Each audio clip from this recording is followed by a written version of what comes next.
Secretario, buenos días. Alberto Betancourt, de Radio UNAM. Buenos días. Gracias.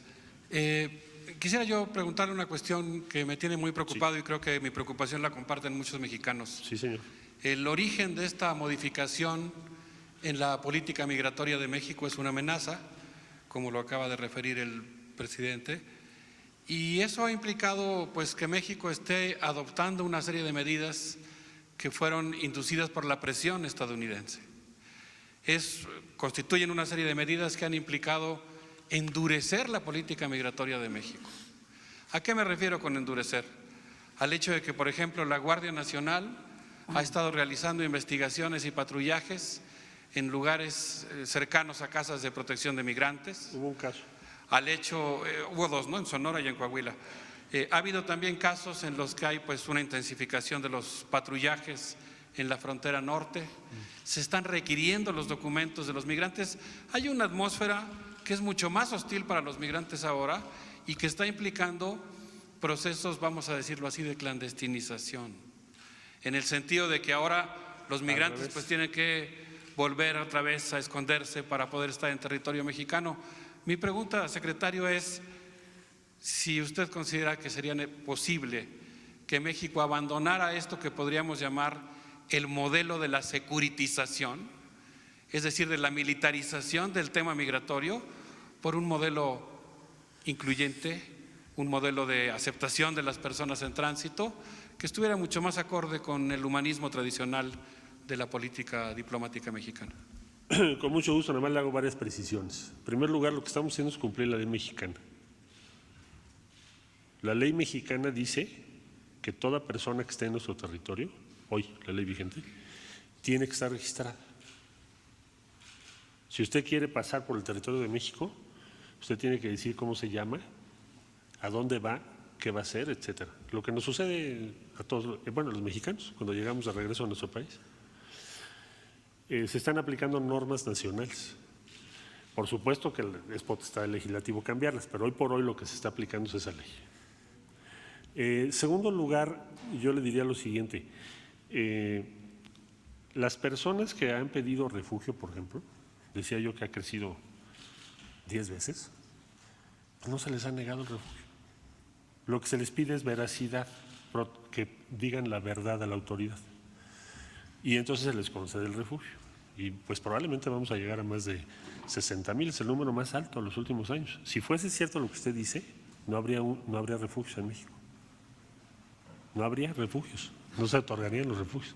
Si la política humanitaria mexicana, ahí está, quien pide refugio, porque tiene motivos, por inseguridad, por otras razones, se le ha abierto la puerta. La oferta que se les ha hecho en México no la hace ningún país del mundo, que es persona migrante en México, ¿qué hacemos? Pues primero se le ofrece empleo. Horacio Duarte se la pasa en el norte del país hablando con migrantes para decirles, oigan, hay 40,000 vacantes. ¿Sabes cuántos han tomado esos puestos? El número que di no llega al 10%, pero el esfuerzo mexicano ahí está. Dice, oye, yo te ofrezco, te doy la mano. No hemos securitizado, al contrario, hemos introducido el criterio de desarrollo. Hoy en día, el plan de desarrollo que México propuso, desde su nombre, es parte de la agenda internacional, tan es así que hasta Washington ya anunció un programa, un plan que se llama América Crece, no sé si lo viste, ahora recién el 17 de diciembre. Es un logro de México, no estaba en el tema. Invertir en Centroamérica, pues, a nadie le importaba cuando empezamos a hablar de esto. Si en el primer trimestre, como se espera, logramos que haya una inversión tanto de Estados Unidos de América como de 35 países, cada cual de acuerdo a sus posibilidades, pues es un gran avance de México, que es, vamos a ofrecerles oportunidades ahí donde trabajan. Ahora, ¿cuál es el modelo alterno? ¿Que violemos la ley de México? Pues no se creó la Guardia Nacional para hacerlo valer. ¿No protestamos todos cumplir y hacer cumplir la Constitución y sus leyes que de ella emanan? Y ahí dice claramente en nuestra ley, persona que llega a México tiene que registrarse ante la autoridad y decirte a qué viene. Ahora, ¿qué nos piden? Déjennos pasar a Estados Unidos, pues sí, pero atraviesan todo el territorio de México. O sea, lo que tú infieres sería cambiar radicalmente la ley vigente, pero eso no le corresponde al Ejecutivo, sería el Legislativo. Entonces, la política mexicana es desarrollo, es un hecho. Ahí tienes a toda la comunidad internacional. Opciones de empleo, de trabajo, pues hemos hecho un esfuerzo enorme. Yo diría que México es de los países más generosos.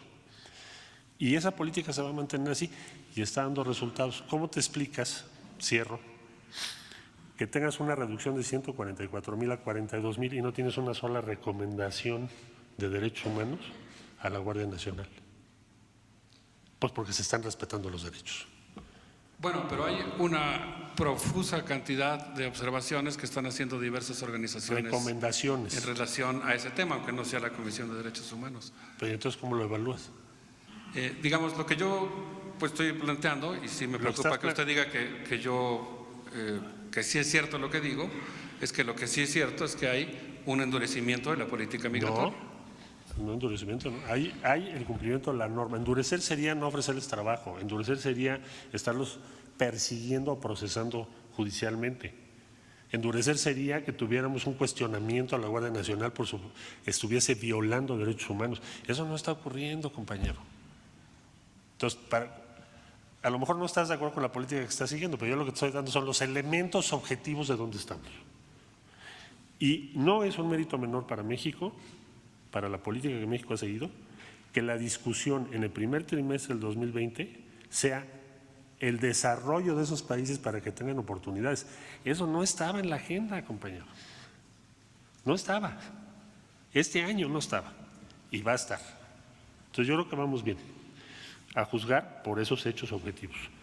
Por favor. Buenos días, secretario, presidente. Betviray Nieto, de Eje Central. ¿Cuántos y cuáles países se han pronunciado en apoyo al hostigamiento del gobierno de Bolivia a la embajada mexicana en aquel país?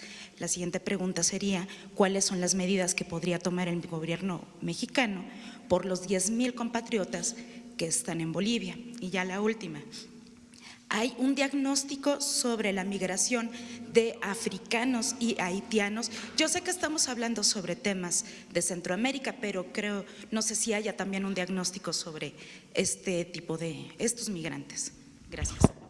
A ver, tienes 29 países que se han comunicado con la embajadora de México en La Paz o con nosotros manifestando su preocupación y su solidaridad.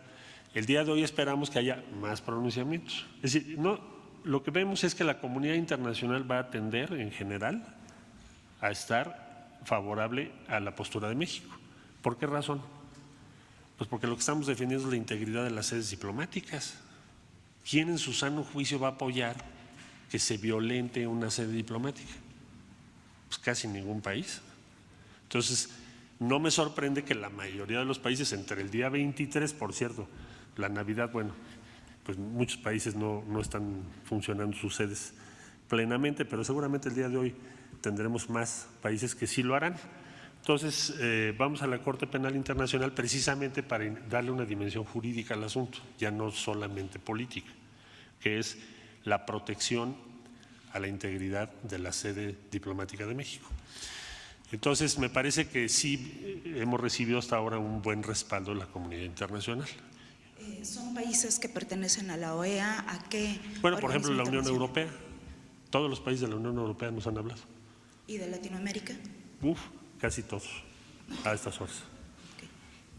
La pregunta que le había hecho sobre cuáles son las medidas que tomaría el gobierno mexicano por los 10,000 compatriotas en caso de que hubiera una situación todavía más adversa a la que estamos viendo ahorita. Tenemos ya un plan de emergencia en curso, pero no voy a dar a conocer los detalles precisamente porque tal vez no sea lo más prudente, habida cuenta del comportamiento que hemos observado de las autoridades de facto que hay ahorita en Bolivia. Pero tenga usted por sentado que tenemos tomadas todas las previsiones para de ninguna manera dejar de cuidar a nuestros 10,000 ciudadanos mexicanos que radican en Bolivia. Esa es nuestra preocupación. Y sobre los haitianos y africanos, que tal vez tiene algún programa México sobre este tipo de o estos migrantes. Bueno, son muy distintos en número, en fin, el número de los africanos es muy pequeño, aunque es muy visible. por ejemplo Camerún, Congo, en fin, y ahí implica un gasto muy grande porque tienen que volar, tienen que atravesar hasta América, normalmente llegan a Brasil o a Panamá principalmente y luego tratan de cruzar hacia los Estados Unidos. Les hemos dicho que legalmente nosotros no podemos dar salvoconductos, ese concepto no existe. La visa humanitaria es una situación de emergencia que da el Instituto Nacional de Migración, pero está establecido en la ley y hay lineamientos de a quién se lo puedes dar, no es a quien tú quieras, tiene que haber ciertas normas. Entonces, Camerún, por ejemplo, quería que le diéramos salvoconductos a Estados Unidos a todos, como una excepción a la ley. Entonces, en primer lugar, eso no lo puede hacer el INAMI, porque es violar la ley. Y segundo, no sería prudente, porque a Camerún sí. Entonces, ¿qué hacemos? ¿Un país con salvoconducto para todo el mundo? Entonces, se les dijo, se les ofrece refugio, algunos lo han tomado y a ellos sí se les ha dado refugio. En el caso de Haití es distinto. Y en el caso de Haití, pues estamos trabajando muy cerca con el embajador en México. En muchos casos hemos logrado la repatriación. Te voy a decir por qué. Porque los engañan. Dicen, págame $3,000 y te paso a Estados Unidos y te doy asilo. Es decir, te doy permiso de trabajo en Estados Unidos. Y es falso. Y cuando se los hemos podido informar, sobre todo el INAMI, decirles, oigan, pero ¿por qué se arriesgan a todo esto? Van a llegar a aquel lado y luego los van a regresar si es que tienen suerte de llegar del otro lado. No es cierto que les van a dar ese permiso de trabajo, no es cierto que van a poder quedarse. Esa no es una política que fije México, es la política de Estados Unidos. Entonces, muchos se han dado cuenta de ello y han regresado a su país, muchos, porque el engaño es tremendo.